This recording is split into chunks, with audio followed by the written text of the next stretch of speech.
Ibu, Bapak, Saudari, Saudara, rekan-rekan muda, dan adik-adik sekalian, dimanapun kalian berada, bertemu kembali dengan saya Romo Tino SSCC di dalam catatan pesiarah. Pertobatan itu tidak berhenti dalam kata-kata yang terucap dari mulut kita, tetapi harus sampai pada tindakan nyata akan niat pertobatan kita. Tidak ada keraguan di sana, yang ada adalah kemurnian hati dan juga tekad yang kuat. Meskipun akan banyak orang mencaci ketika kita melakukan sebuah pertobatan. Sebelum kita mendengarkan permenungan dari catatan pesiarah, marilah kita membuat tanda kemenangan Kristus. Dalam nama Bapa dan Putera dan Roh Kudus. Amin. Tuhan Allah Bapa kami, Engkau menghendaki seluruh umat manusia melakukan pertobatan dan hidup dalam kebenaran melalui pertobatan Paulus yang kami rayakan hari ini. Berilah kami keberanian untuk datang kepadamu, untuk melakukan pertobatan sebagaimana diteladankan oleh Santo Paulus kepada kami, sehingga kami sungguh layak untuk ambil bagian menjadi saksi akan kebenaran-Mu di setiap lembaran kehidupan kami. Demi Kristus Tuhan dan pengantara kami. Amin. Ibu, Bapak, Saudari, Saudara, rekan-rekan muda, dan adik-adik sekalian yang terkasih, di dalam bacaan pertama pada hari ini, di dalam Kisah Para Rasul, kita mendengarkan sebuah pertobatan, perjalanan Paulus yang tadinya dengan amarah, yang ingin menghabisi semua pengikut Kristus, akhirnya ia bertemu dengan Tuhan sendiri. Bahkan Tuhan mempertanyakan perbuatannya. Tetapi apa yang dilakukan oleh Paulus? Ia mencari tahu. Bahkan ia mencari jawaban atas segala pertanyaannya. Ia tidak hanya berhenti mengatakan siapa Anda dan di manakah Tuhan. Tetapi ketika ia tahu bahwa yang menjumpai, yang menemuinya adalah Tuhan sendiri, ia memiliki niat yang sungguh kuat. Ia melakukan pertobatan. Ia tidak hanya berhenti dengan kata-kata akan mengikuti atau apa yang harus ia lakukan, mempertanyakan apa yang hendak ia ambil, atau langkah mana yang hendak ia pilih, tetapi ia mengambil sebuah tindakan nyata. Tidak hanya di dalam kata-kata, tetapi juga di dalam tindakannya yang sungguh nyata melalui pertobatan dan juga kesaksiannya. Bahkan ia sampai berani untuk menderita demi pewartaan akan kebenaran kasih Tuhan. Mungkin jadi Paulus adalah hal yang sangat didambakan bagi banyak orang, bisa bertobat atau bisa meninggalkan perbuatan-perbuatan yang menurut kita tidak layak di hadapan Tuhan. Semua orang ingin mengalami demikian meskipun tidak bertemu secara langsung sebagaimana yang dialami oleh Paulus. Tetapi banyak orang ingin melakukan pertobatan yang sejati.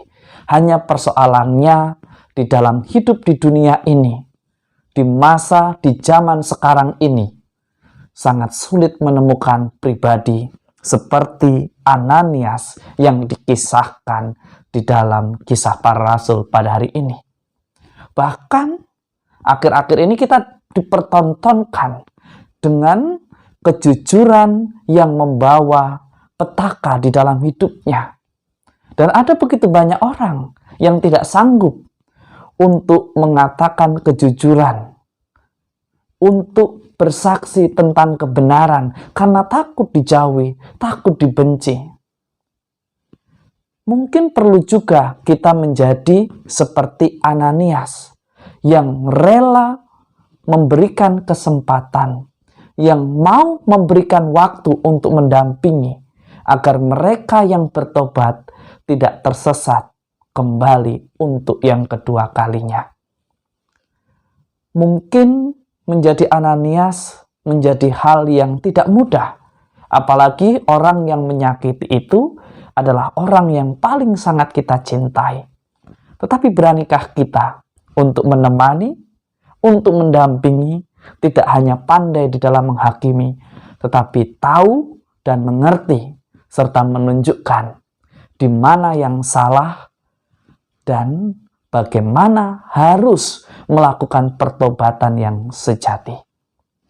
Sebagaimana dikatakan di dalam bait pengantar Injil pada hari ini, lihatlah, bukan kamu yang memilih aku, tetapi akulah yang memilih kamu.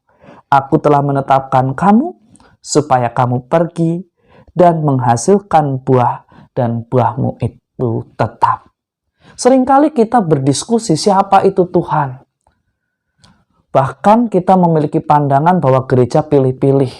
Padahal jelas yang dikatakan oleh Paulus di dalam salah satu suratnya. Gereja akan hidup ketika anggota tubuhnya melakukan peran mereka, fungsi mereka sebagaimana mestinya. Artinya bagaimana?